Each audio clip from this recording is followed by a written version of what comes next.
Welcome to the Indie Horror Junkie podcast.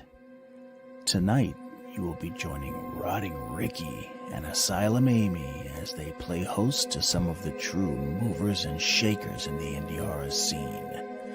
So lock your doors, check under the bed, and get comfortable, because here we go.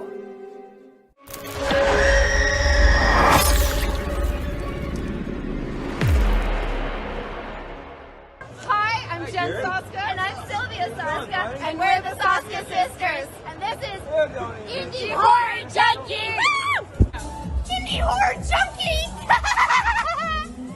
Indie Horror Junkie! Indie Horror Junkie! Indie Horror Junkie! Indie Horror Junkie! Indie Horror Junkie! Indie Horror Junkie! We're a panic attack! Indie Horror Junkie! Woo!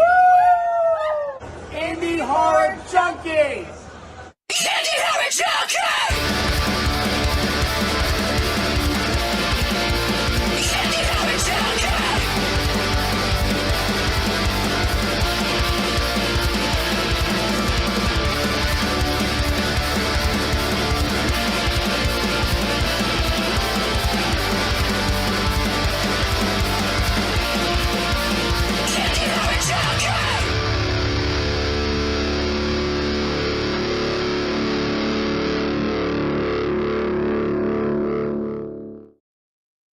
Welcome. Rotting Ricky, episode number 73 of the Indie Horror Junkie podcast. How you doing? I'm doing good. How are you?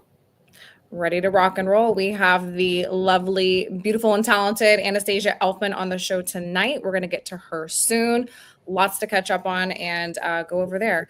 So we're just going to have a little bit of house cleaning tonight. Not a whole lot other than just recovering from all that MegaCon fun and getting back on track. Next month in March, we're going to be launching the next round of film festival submissions. We're going to open that up to you guys. So keep an eye out on our pages for that link, because we're already moving and grooving and planning for next year's festival at MegaCon, which is going to be in March.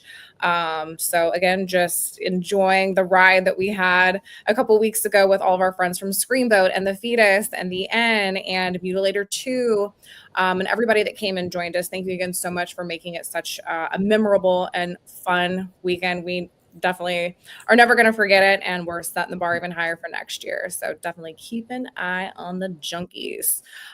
We have issue number 14 of the Indie Horror Junkie magazine available on our website, available in both digital and print. We've got Screamboat here, who had a packed house at MegaCon Orlando, pulling in 100 seats, calling the fire marshal, all kinds of crazy stuff at MegaCon. It was everyone loved it. This is going to be in theaters on April the 2nd, so make sure that you keep your eyes peeled for that. And also, our lovely guest tonight is the Indie Horror Hottie of issue number 14, so we'll talk a little bit about that as well. But Rick, unless you've got anything, let's go ahead and show our trailer for Anastasia, and we're going to bring her on and get this party started. All right, let's go. Well, one other thing I did want to mention that we do have the clock out on Blu-ray, and we were just given the official release date for Bayview Entertainment. It's actually going to be for purchase through Bayview on February 25th. And you can still get a couple of copies from us, limited editions that we've got right now, but it'll be made officially for everybody all over the world on February 25th. So definitely take a look for that. So let's go ahead and get into it. I've got the trailer here for let's go ahead and play this, and when we come back, you will have Anastasia.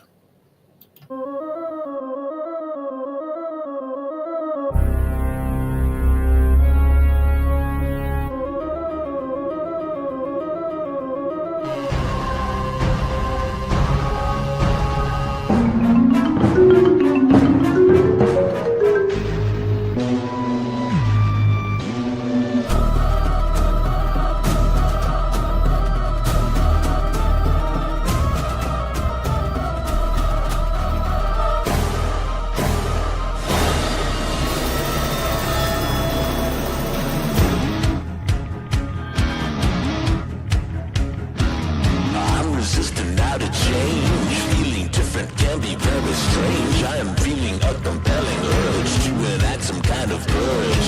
It's not like me to feel this way. It's not like me to feel this way. Compensation. Compensation.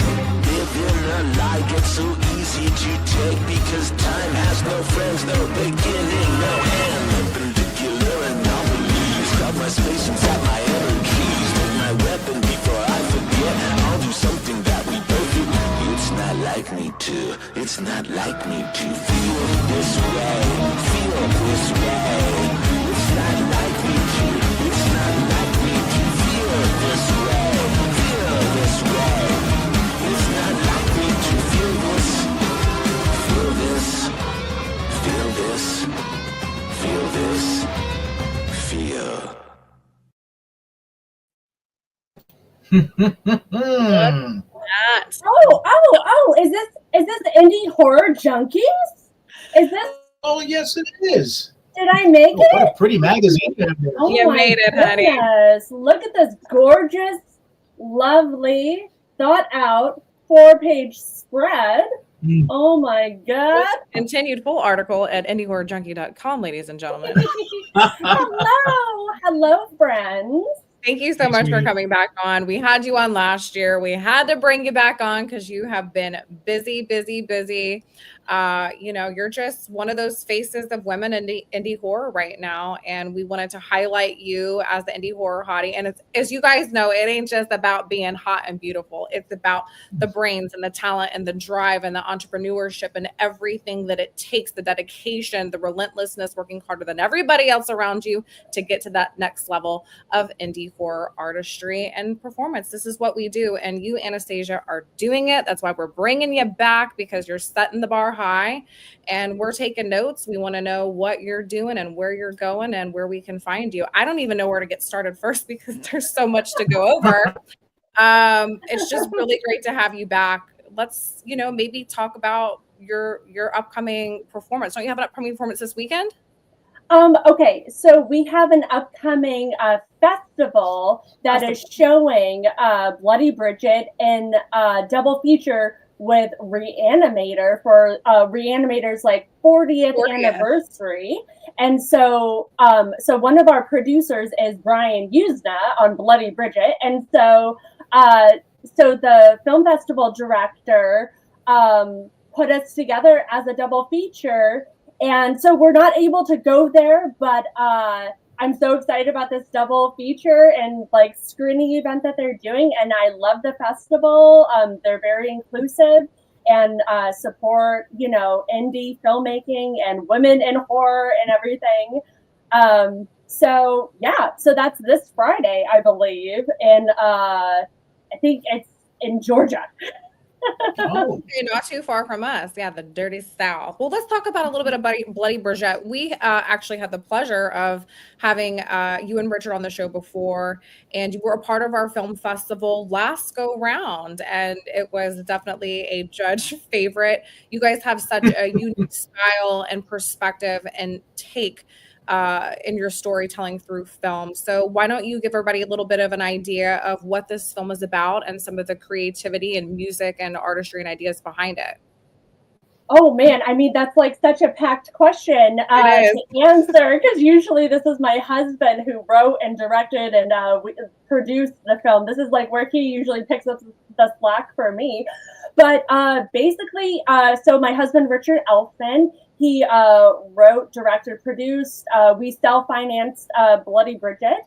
And what's it about? It's about a lot of stuff. It's kind of like a revenge horror film about kind of down and out burlesque performer who's used and abused by everybody she meets, and she's just trying to do her art, and then she gets mistaken for this voodoo deity's wife, and she's empowered at the brink of, let's say, death. She's empowered with all of this Valentine vampire powers, and so she seeks justice to go get all of the evil doers who are both male and female. Nobody's safe around my character, Bloody Bridget. And so she goes and she wreaks vengeance, and it's a very like pro women and like kick-ass, it's just like a wonderful film. I don't know. And what a better unbiased. month to watch it in. February, the month of love. So if you haven't seen it, now is your choice. Now is the perfect time. It's just a fun watch. Like, you guys go crazy in this film. The music, your acting is so big, which is I love about you. And you have this comedic presence when you're in your character in this particular film, and also when you're and you have your live performances as well, which we'll get into, but this in particular, you're so fun to watch. Your energy is so high.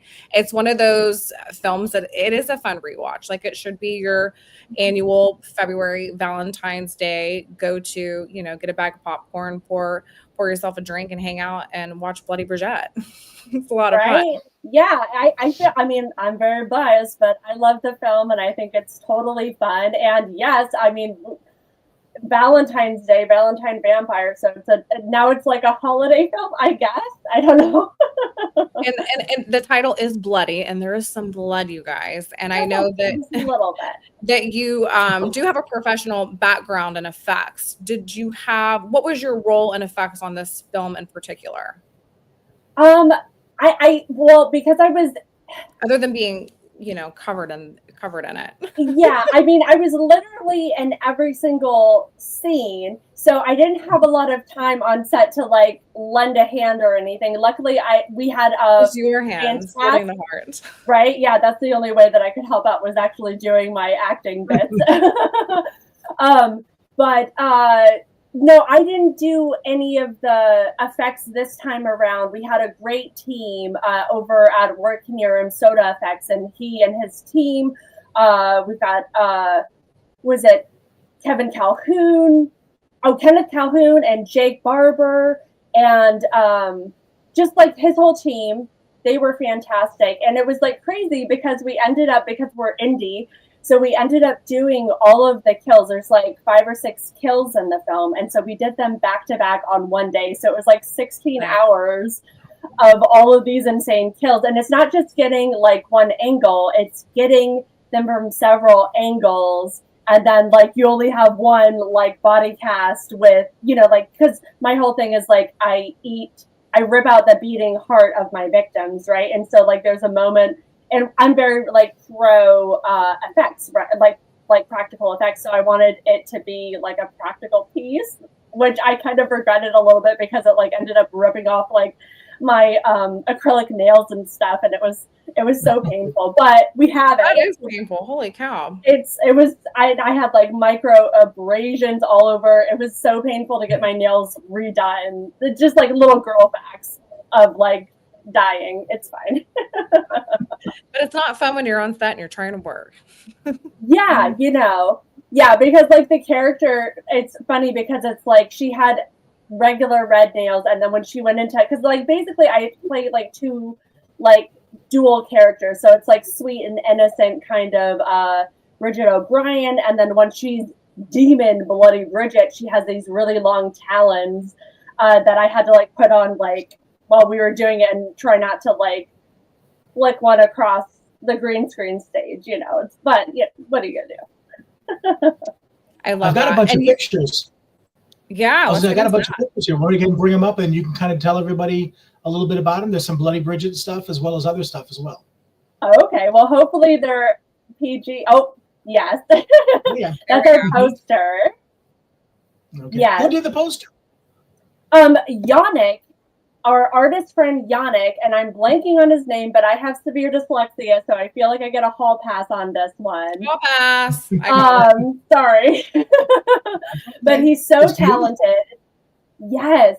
And I love it that it looks so like me, like he's such a talented artist. And he's done actually like our like Rick's cover art for Aliens, Clowns, and Geeks, which was another film that I was in. I played like 6 roles and did like second unit like costuming and makeup and props and like all kinds of stuff on that one. And then for Ricky's Forbidden Zone, he did the like new director's cut. So we're so lucky, and he's so talented. I love his artwork. Oh, and that's just me. trying to get like Tim Burton's attention because I heard that he he was gonna do like an attack of the 50-foot woman, and I was like, okay, well that's me. I have great legs. Let's like put them to use. Absolutely. All So right, I just kind of like messed around with that. Oh, that's me smoking a stogie. We know this guy. And that's hubby. That's hubby Richard Elfman being naughty. That was for our like intro for the Etheria Film Festival, which we like to like we host their directors dinners on our roof deck, which is really fun, and it's like a really wonderful festival by Honey Heidi Cut and Heidi Honeycutt. And it's like for women in film. And so it's like a genre festival that's out here. But she just moved to Spain, so I had to check in with her and make sure that she's still doing it. Anyways, it looks like that you guys just don't even know how to have a party or have a good time. Yeah, no, definitely not us. And let's see, this one was it was after one of our like pre-show performances for a screening of Rick's Forbidden Zone, and so that was like in LA at the Cine Family, which is no longer around, but I really love that theater, and I love the like special events that they would do, like the Saturday cartoons were so great, and I wish that whoever was running that, I wish they would bring it back because it was so wonderful. But yeah, so that's just a normal Tuesday. Oh, and this one, yes, that's me. Oh, watch out for the boobies. And that's Brian on the bottom there, isn't it? Yes, so that's our friend and producer, Brian Usna, and he was such a great sport because we had a LA screening. I think it was like last year in Beverly Hills, and I did like for Bloody Bridget, I do these wild bloody burlesque routines to open up the film, where I start covered in balloons and then I pop them, and then I have like a victim in the audience, and he played my victim, and so I got to rip his beating heart out and disembowel him in front of like all of our cast and crew and friends. So that was really fun. And I was telling you guys before, but we're actually having Brian over like right now for a dinner party on our roof deck, and I'm like in the office doing an interview. So oh yes, okay. So this was on set when we were getting ready for something on Bloody Bridget. I'm trying to remember what we were doing. It might have been like the kill day, and that's my friend now, Jake. He's a wonderful effects artist, and he just like totally had my back through the whole thing, and he did all of my makeup and just made me look gorgeous and hideous and very scary. The film. Never get over your hair with that character. Oh my gosh. You know what's wild is that Rick like had this like idea for like this kind of shocked like hair for the character, and I was like trying to understand what it was, and I couldn't really envision it, but he was like very adamant that it had to be like a shocked look, and I was like trying to find references and I couldn't find anything. And then we went down to like Hollywood Boulevard, like this wonderful wig store, and one of the artists, the like stylist there, Rick drew just like kind of like a stick figure with hair sticking out, and the artist whipped it out from that. And so we have like 3 of those wigs made, and they were probably made from like 20 wigs altogether. So each one was really heavy. Yeah. So my neck was like hurting, and I had to like, because when I was like bending over and like opening people's chests, it was like I was really top heavy because of the wig. It's probably really hot too, I would imagine. Well, because I was just in a thong and demon nipple pasties, it wasn't too bad for me, but everybody else was probably sweating. That's hilarious. I was just in stilettos, and yeah. But luckily my costumers, Caitlin and Dahlia, like totally had my back and made sure to cover me up in between takes. Oh, this photo. Okay, so this was from so for Morbido Film Fest for, I think it was the 35th anniversary of Horovsky's classic Santa Sangre. I was asked to create an original burlesque piece to like kind of open up the ceremony. And so so I did all of so besides acting and producing and all of the stuff that I do, I also love to create these horror pre-show performances where I'm very inspired by like whatever film is going on. In this case, it was Santa Sangre. And so I like to, because I have a history in like doing effects makeup and costuming, I do screen accurate costumes. And so if anybody knows Santa Sangre, my costume is based off of Alma. And so everything that I could do in the time that I had, I made that crown. And so that's screen accurate as best as I could. And I did the tutu and I did it in points, like in point shoes. And I had, I had arms like that. I severed arms. It's like part of like, my character for that one starts out as Mother, which is a character, and then she transforms mid-performance into Alma. So it was like a very intense, horrific number in front of an elephant's casket, which is like another big point in that film. So that was so amazing. I was flown down to Mexico City for Morbido Film Fest, which is our friend Pablo's film festival. And they have like a video on the 35th anniversary for the Santa Sangre like re-release. So that's cool. Though they didn't tell me they were filming it, so it was at a bad angle, so nobody watch it. No, but it's such a gorgeous shot, and I'm so impressed that you had on points. I don't think that I would make, I took ballet and point growing up, but you couldn't pay me to actually go on point at this point in my life. I think I would just snap an ankle. Amazing. Yeah, I mean, I feel like it's a lot of muscle memory. It's like I've devoted my whole life to performing. And since age 3, I'm like classically trained in ballet. And so it's almost like riding a bicycle. It's like your body doesn't forget. So I feel like if you spent enough time to earn point shoes, I think your body's going to remember that and have like fantastic muscle memory. I'm afraid to find out, but if you give me a tap shoe, it's muscle memory all day long. So you're so talented. I tried tap, but I couldn't do it. Okay, so should we move on to this photo? Yeah, this is a great shot. What do you got going on here? Yes. Okay, so this was my friend Sophia. She I can never say her last name. It's like Cochiola. I'm murdering it, and she's gonna murder me if she watches this. But she's so talented, and I work a lot with her and her husband, Michael Epstein. And so this one, I had like this crazy idea for what was it? It was like a Valentine's, kind of like a scorn Valentine. And so I was like, girl, let's just like shoot something. And like my brother-in-law, Danny Elfman, he had like this new album come out, and I was like trying to figure out like what song could I use. And so I used one of his songs, luckily with his permission.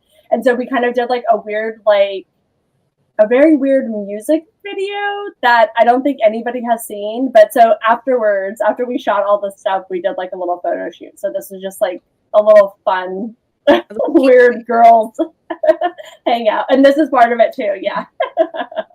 I love that shot right there. We got 2 more. This one was in the magazine. Yes, this one's in the magazine. So yeah, that was just part of it was like for the Oddities flea market, which are friends of ours. And yeah, so I just did like a photo shoot with Karen, who was the photographer, and she's so talented, and she let me take a bunch of different photos. And now this one's kind of like my go-to for everything, because I love vintage phones. I love like vintage TVs, and I always try to like work this one in. This is one of my favorite photos of you when we were working together on the magazine, and you sent these over. This like I kept going back to this. I love, love, love this picture of you. Right? I know. My husband, Ricky, he's like, he has like a very, I don't know, he thinks that it's too busy all the time. And I'm like, leave me alone. I love it. I think it's so weird and speaks to like being so me, you know? And I don't know, it like kind of reminds me of like a weird Twilight Zone, which I love. And Sure. the photographer, she is so talented, and she's on like Facebook and Instagram, and she does all kinds of like major, you know, like photo shoots and stuff, a lot with like astronaut. She's like known for like these astronaut photos that she does. Wow. Yeah. And the last one is Yes. Okay, so that was just during Forbidden Zone pre-show over at it's a theater out here in Hollywood called the Los Feliz 3, and it was with the American Cinematheque, and so we did a fun pre-show, and so that's just me, I guess, holding court and like stomping at everybody and singing. Doing what you do. Stealing Yeah. And speaking of Ricky, you guys are working on you're writing a horror short film together, correct? That you're going to be directing, starring in, and Danny will be doing the music on. Yes, yes. I mean, you know, as long as his schedule is open for it, yes. I can't say too much, but I'm very excited, and it's going to be very like on brand for me, and it's going to be kind of like a mix of like a haunted honeymoon versus like Twilight Zone. Like it's just going to be very like spooky, scary, and it might have a dummy, and any like Elfman fan might know who I'm talking about, but I don't want to say right now.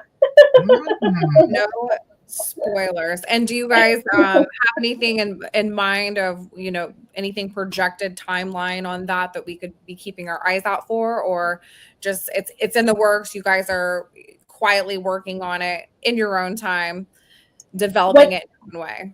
What's funny is that I thought that I was going to have all of this free time in the beginning of the year, and then like as everybody knows, like Los Angeles had those insane fires, and now we have like insane rains, and just like with like the industry, everything that's happening, it's just been so chaotic. And so I don't know, I have to fit it in because it's a me project, so I have to like fit it in and like kind of like bug Rick about like working on my stuff, you know, so hopefully sooner than later.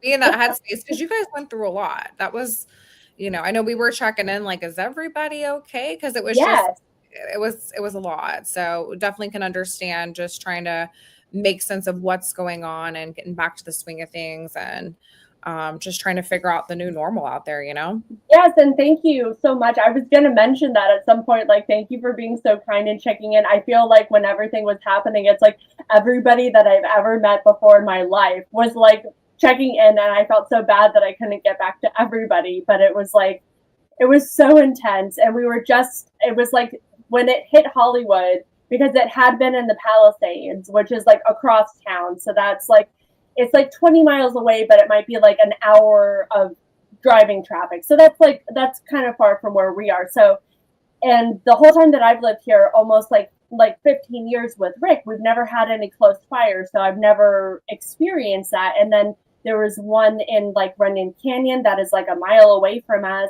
And then there was one behind the Hollywood sign hill, which we live underneath the Hollywood sign. And so that was very intense because everybody around us, like in the middle of the night, were like evacuating, and we evacuated our daughter and our little cat, Selena, to Rick's son's place that was in like a safety area. But we were getting ready to leave for a film festival that we had been working with, Ty's Mightier Than the Sword Film Festival. And so we were about to leave. And so I was packing 2 suitcases, one for if we had to evacuate that night, and then one if we ended up going to the film festival. And then we just like ended up deciding to go because it was kind of like I can't fight the fire, so like whatever happens, happens. You know, And if it's like coming, you got to get the hell out anyway. Exactly. And for me, it's like I've been crew. I understand how hard it is as an indie creator to put on any kind of screening event, let alone a film festival. So it's like I didn't want to leave everybody hanging, you know, because the whole thing was kind of like set up around us and us being there, and so it was like important for us to go, so we ended up going. But that was crazy because it was like in North Carolina, and they had like an ice storm, so it was going from fire to snow.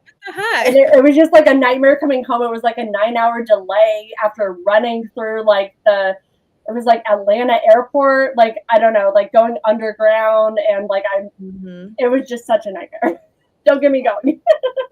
Well, we made it to the other side, and we're glad we're kind of behind you, and that you guys can really just channel that energy into all your creative projects moving forward. And that's kind of all you can really do, you know, but we're just glad everybody is, you know, okay. And I think Rick and I were kind of doing a checklist of like, who do we know out there? And like, is you know, we were checking on people. We had our buddy, Joe Castro, who's the special effects artist that we were checking in on. And, you know, he was on the phone with Rick, and there's like you could see stuff going on behind him. It was just very it happens so fast. And like in LA, we're not used to this kind of like disasters. Like we don't get weather, we can't drive in the rain, like we are helpless people. But luckily, like everybody's pulling together, and I feel like especially like the people in the industry were like wanting to go back to, I mean, I guess everybody wants to go back to like whatever version of normal they have, you know? So it's so nice to like get the love and support from you guys, and to give me this platform so that I can like rally my crew and everything, all the goofy things that we're doing. And you're so great about that, and recognizing the crew and everybody who's boots on the grounds that is behind all of these, you know, these projects. Like you and I were chatting about, everyone was just kind of getting back on their feet after COVID out there. And then for something like this to happen and these jobs are gone, it's like, when are they going to get back to their normal, and what's next for them? So I know that you really try to give them shout outs and acknowledgments, and, you know, make sure that they're well taken care of as well, because we as artists can't do what we do without the crew that's behind us, helping us and supporting us and working alongside us along the way. Oh, yes, 1,000% yes. I mean, I started out as crew, so I know how thankless that job can be. But luckily, I mean, for Rick, it's like he creates such a joyful and just happy, collaborative set. So everybody wants to be there, and they are fans of his, and they believe in him. So it's just like a wonderful set to work on. And then just having all of these talented friends that want to come and support us, like our friend, like Sophia and Michael Epstein, like one day Sophia came, and she was like just like background on set for like a club scene all day, you know.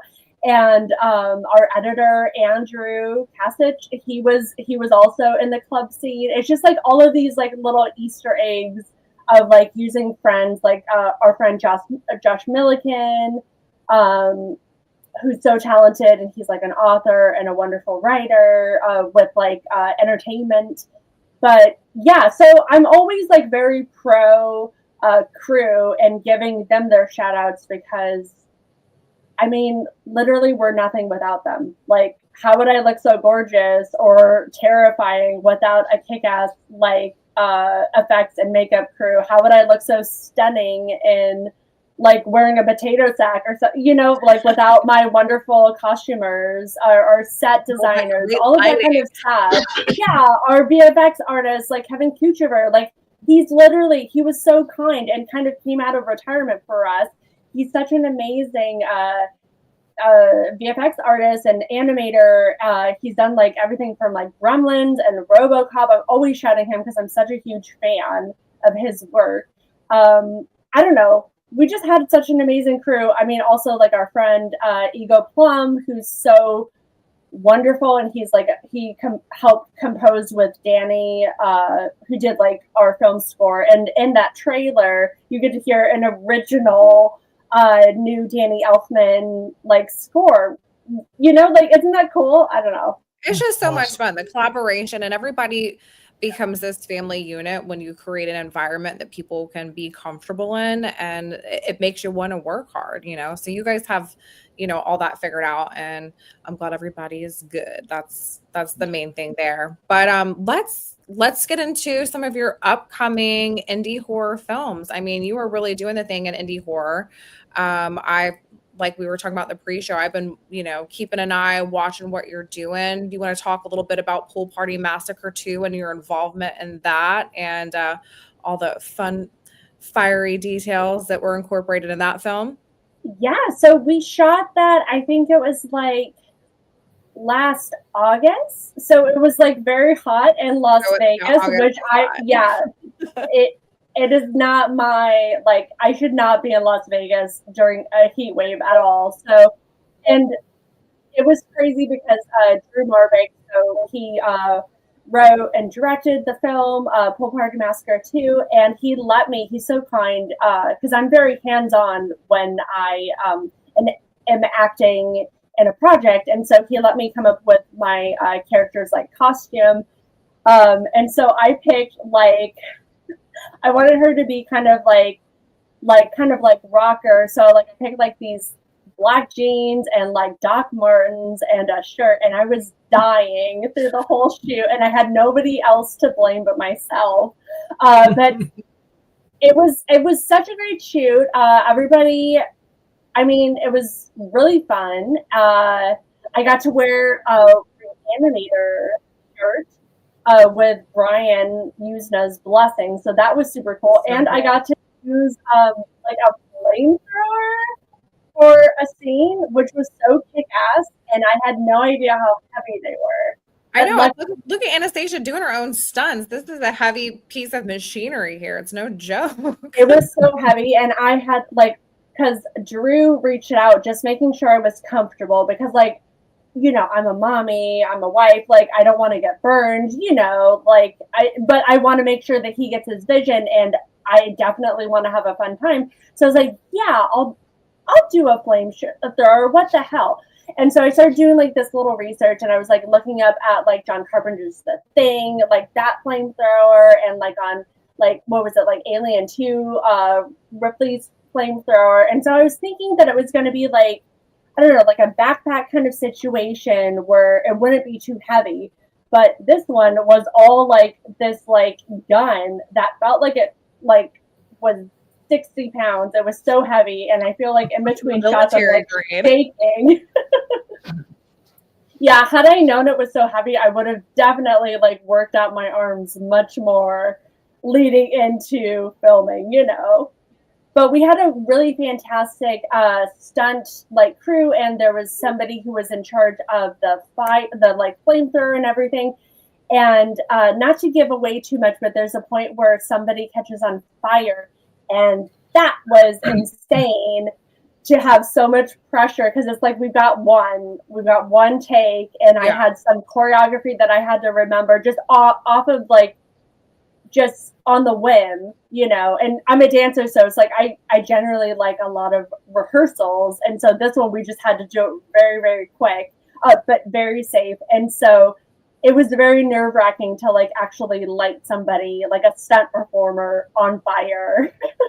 A little bit, yeah. It's gonna look so amazing in the film, and I can't wait. And so right now I believe it's in post-production, and I don't know, because I'm just an actress on that film. I'm not doing anything behind the scenes, so I'm not sure when it's supposed to be out, but I'm very excited, and I love working with Drew. We've worked on a couple other projects, and actually when we had a screening of Bloody Bridget at a film festival in Las Vegas, he was my victim, and so I got to like kill him and rip out his heart, and it was so killer. Yeah, I mean, I guess you guys can go to Pool Party Massacre too. They have a great Instagram page and kind of see some behind the scenes of Anastasia and what she's talking about with this insane torch. It is really big, but you can see what Drew's up to. Keep an eye on the post production, and that way that you guys can find out when it's going to be streaming and you can watch it. I'm definitely excited to see this project, and you have so much more coming up. Sophie and Michael Epstein's In Zone 2. That's also available on streaming right now. Look at that. It is. And then they did a release, a VHS release of End Zone 2, and you probably can't see it, but that's mine. I love the VHS. That's awesome. It's so cool, and they actually released like a really cool book that's kind of like a narrated version, and that one, I mean, technically this End Zone 2 is a lost 1960s slasher film, but I'm very inspired by one character named Dahlia DeMont who's in here. So yeah, That's and then where they have that's from. exactly. So they have like a fun like kind of like combo Blu-ray where it's the Once and Future Smash, which my husband Richard is in. And then End Zone 2, which you might recognize a blonde, but that's all I'll say. Now, we can go online and we can purchase this?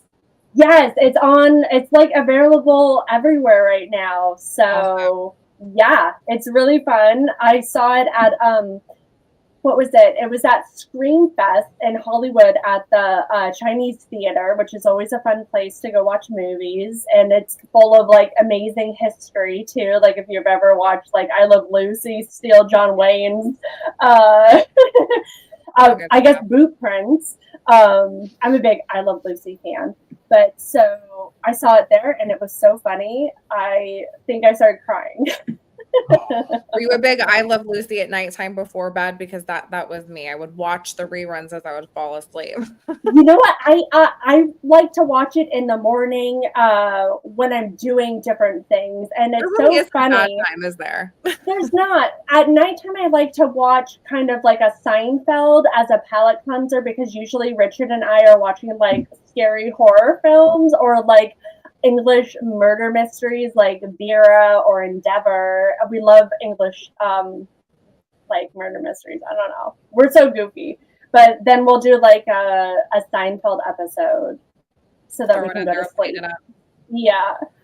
Now you also have a new horror show, Bloody Bridget's Horror Chat. Can we get into that? And you kind of get us excited and give us some sneaks about what you have coming up with that show, because I definitely want to be checking that out. Yes. Okay. So I kind of decided with, it was kind of like Rick and his son Bodie and even Brian have been like kind of saying like, oh, you have this amazing character, Bloody Bridget. You should develop her into like being a horror hostess, kind of along the lines of like Elvira or Vampira. And like, so I was trying to think like, how could I make that kind of like me too? And so I was like, okay, so we'll just like throw in a little bit of Vincent Price, the Crypt Keeper, and like a little dash of Pee-wee's Playhouse, because I'm a really goofy person. I love that you mentioned that when you saw that, because again, that's our Saturday mornings, right? I always think like, okay, how did I become so weird? And then I start rewatching things because of our daughter, and I'm like, oh yeah, that explains it. That's exactly my timing. That's how I got my comedic timing was from like Pee-wee's Playhouse and stuff. But yes, so I just want to use the Bloody Bridget character because you saw like with her crazy wig and sexy outfits, I feel like she's so shocking that she's going to get some attention because like out here, like as an actress, you're fighting for attention. And I want to talk about all of my favorite things, which are a lot of like classic horror films and horror creators that are forgotten about. And I was raised on a lot of pre-code horror, classic horror, practical effects driven horror. I'm obsessed with Lon Chaney Sr. He's my idol. We share a birthday. I love Todd Browning. I love all of these creators that not many people know about. And so I just want to use my goofy little soapbox platform to help share them with new audiences and like other fans as well, but just to make it like accessible and fun and goofy and maybe a little sexy if I feel up to it. I'm loving all of this. I can't wait to see it. I love your stance behind it and wanting to basically give a platform for those classics that sometimes get lost in translation. Like kids these days are like, I don't want to watch that movie. It's old. You're like, it's good. That's the best one they made. Like, watch it. You got to almost twist, their arm to go back. It doesn't have to be, what's new and what's popular and what's on TikTok. Like, educate these children about the horror classics. And we're going to have to get you down here to Orlando whenever they open the whole Monsters universe out here at Epic Universe. I know. Danny's doing the theme music for the entire like dark universe. So I'm so excited. God. I mean, okay, so from what I don't know anything other than just like what any fan would know, but from what I've seen, I'm a little sad that Universal didn't use this as a platform to honor our actual classic monsters. Like, I want to see Lon Chaney Sr. Jr. as the Wolfman. I want to see Bela Lugosi. I want to see, I want to see Lon Chaney Sr. as Eric. I don't want these rip-off version brands. I want to honor the actual classic actors, so like I'm a little as a huge, like, I'm a lifelong Monster Kid horror fan, and so like I'm not pulling anything from me, and so I'm a little miffed, but I'm also happy for Danny because like, that's like so cool and such an honor to have your music playing. But as a fan, I'm like, I see what you're doing, and I know it's probably difficult to like, like rights and things like that to the families and stuff. But I would, as a fan, I would pay more. Just like when I try to buy merch, I always try to support like the licensed version of these like horror icons, So that's, I don't know. Some of the stuff that you mentioned, they do have on display at Universal Studios at their monster makeup place. But I agree with you. They're creating this whole universe of Universal monsters at Epic Universe. Like, why not really go for it? But yeah, because it's like we look at the monsters and the stuff, the animatronics and stuff, the state of the art technology that they're using. It's just like, for me, I'm like, I would have rather have had. You should write them. It's not too late. They actually created new technology. They're using brand new technology behind these animatronics, stuff that's never been done before. Well, that's like kind of like how we do it in the entertainment industry. I mean, if you look back at like Death Becomes Her, they were designing new CGI to make Meryl, because she didn't want to use the practical dummy. She wanted a CGI version of herself, and they had to create this new tech to be able to like figure that out for her, which is insane. That's like another thing. But I love deep diving like my favorite films and stuff. But yeah, so that's amazing that they've designed this new tech. I just like, as a little goofy like monster kid, I just wish it was the actual like Lon Chaney Sr. and Bela Lugosi. You know what I mean? Like, because we need to like honor our classic horror creators, and I feel like they get forgotten about. It's like, I find that a lot of people that I talk to, it's like they're vaguely aware of the original films, like James Whale's, Frankenstein and the Bride of Frankenstein and stuff. They're like vaguely aware of it because it's so in the culture, that they have no idea who the actors are. They have no idea who the cinematographers are. And I'm like very OCD, and I love deep researching. And so anyways, like, I love sharing what your new Bloody Burgette horror chat is all about. You're there. You basically found the problem, and you're going to fix it in a really fun and creative way. And I want to see you with a big ball of foil at some point from Pee-wee's Playhouse. Remember, he'd roll that thing out, another piece of foil to it. I want to see the ball of foil, please. It's an Indie Horror Junkie request, even if it's a little one. I'll do. I mean, for you, of course. For you guys, I love Indie Horror Junkie. So come on. Death Becomes Her. I've heard a little bit about them doing a remake with Kate Hudson and Anne Hathaway. They're great. I get it. Obviously, Kate Hudson, the daughter of Goldie Hawn, but I'm a little bit scared that they're going there with it. I know you're a huge fan of that film, and so am I. It's one of my favorite, horror comedies from It's that. a masterpiece. It is a perfect film. There is nothing wrong with it. And it's if you look at anything, the writing, the lighting, the set, the animation, don't get me going on this film, but like it's so interesting how all of the lead characters are so cast against type. Like we have Bruce Willis, the ultra doofus, where we are used to seeing him as the leading hero action man kicking ass and taking names.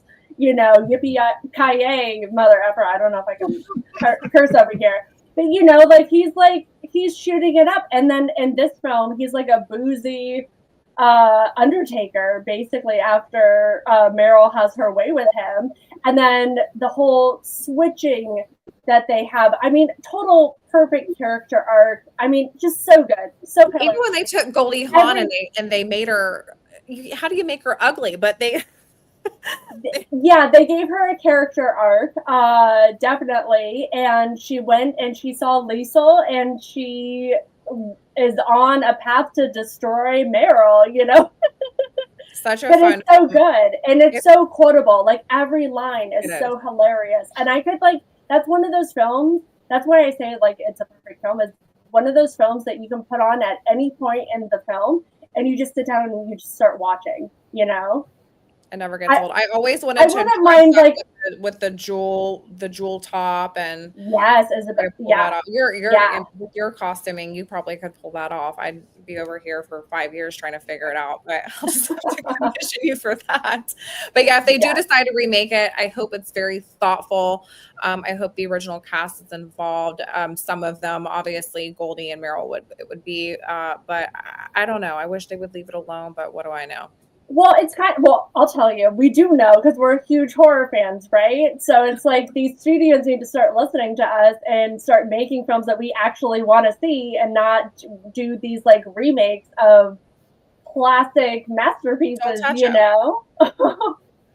like, also it's like keeping an eye on what makes it a classic. It's all of the art that they did. And I feel like nowadays people are wanting to slice and dice and get hands-on with creators, and it's like you need to let them create and do their artwork and stop trying to nickel and dime them. Just leave them alone, Totally. But I'm sassy. I'm a sassy lady, and I've got a lot of opinions about how studios need to let creators create. Nothing wrong with that, Anastasia. Rick, what were you going to say? Do we have any comments or questions coming in? Well, I was going to say about the remake thing. I think the reason that the studios probably tend to do stuff like that is because that's kind of like the safe bet. You know what I'm saying? You've got a built-in audience from the original film. You're not taking the chances or risks by creating something unique and new that may not hit. And with that much money involved, you're taking a way out and trying to build off that. My problem with that is that if you're going to do that, take some time, put some thought and effort into it. So many times it's just a money grab, and you can just see it said, hey, we're going to slap this name on it. We're going to throw a half-ass script together, put it out there, bank, and move on. And I hate that. No, and it's like they'll try to get a star to pick up the slack, which with a really weak script and none of the pizzazz or razzle dazzle of the original. And it's like, no, I don't want a remake of a film that I love. I would rather see a new original film, give another artist a budget to be able to create a new masterpiece, and stop trying to cut and do it's like, I don't know. I should be careful. I get very opinionated on this stuff, and I don't want it to haunt me, but I say if you're gonna do it, it better be, give us that indie gore. Give us those practical special effects. If you're gonna blow a hole through her stomach, I want to see it. I want to see it. And that was monumental what they did them at that time with that practical effect. And obviously they did some VFX on it, but I want to see it really gore. If you're gonna redo it, make it count. give it, I would say most comparable as far as gore goes that's not indie would have, the last one that I saw that it felt indie to me, but it wasn't, was Eli Roth's Thanksgiving. Oh, yes. I thought that had some fun kills in it. And I said, this feels indie to me. That's what we want to see. If you're going to be a studio and do it, just make it fun. Show us all the gory, nasty, bloody stuff, because that's why we're watching. I feel like a lot of times these big studios, it's like they need somebody who's a massive fan. I'm up for tribute if they want to like loop me in, but somebody as a massive fan to kind of tell them and break down what makes a classic horror or a horror film or a remake special. It's like, what do I want to see? Or a sequel as well. It's like, what do I want to see as a fan? Because it's not just about going to the movie. It's about like elongating that universe and that storyline, right? It's like you want to capture that magic again. And I think like just if we're just talking about like a remake of Death Becomes Her, as a fan, I would not want to see that. I would want to see a sequel. And it can be focused on those two ladies, but just like having some of the original cast maybe somehow loop in, get the original director, get all like as many originals as you can, because they're the key ingredients to why it was so special to begin with. So it's like keep those creators working, and we need more. Like I always tell, like whenever I see favorite creators, like I love Mick Garris, I love Joe Dante, and I always tell them like we need you guys to get back to work. Like we need more Small Soldiers, we need more of these films, because it's like I feel like right now in the industry we're just like lacking these like tangible horror films, if that makes sense, you know? It totally makes sense, but that has a lot to do with you in particular, Anastasia, as an artist. You pull from all of these different icons because you kind of cherry pick what you love about them and incorporate it in your performances. And that's what makes you so unique, is your knowledge and background of these films, of these directors, of these writers, of these creatives. And that's what kind of gives you the edge that you have. So I think it's really cool that you're having this new Bloody Bridget horror chat. Is there a time frame on that, or are we not saying just yet? I know we're not.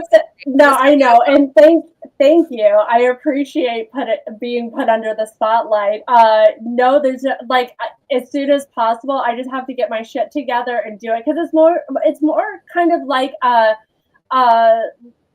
like doing a season myself, and then I would love to like sell it to a Shudder or something like that and do a bigger version, like maybe on a set or something. Because like I'm very into like, let's have a practical background, not just like a CGI background. Let's have like a fun with it. And I also want to include guests. So like I want to have Brian Usno on. I want to have Joe Dante. I want to have like my favorite creators, and I love stop motion. So I'd love to give a platform to like Henry Selick, and I love my behind the scenes creators, like my VFX friends, like Kevin Kuchever. I would love to get him in, because I'm a huge fan. And it's so funny because I listen to a lot of interviews and podcasts with these like animators and these VFX artists, and they think that they're not popular. And it's so beyond me, because I think they are like the most incredible creators, and I'm such a huge fangirl of them. And I want to bring them. I'm all about supporting and using my little goofy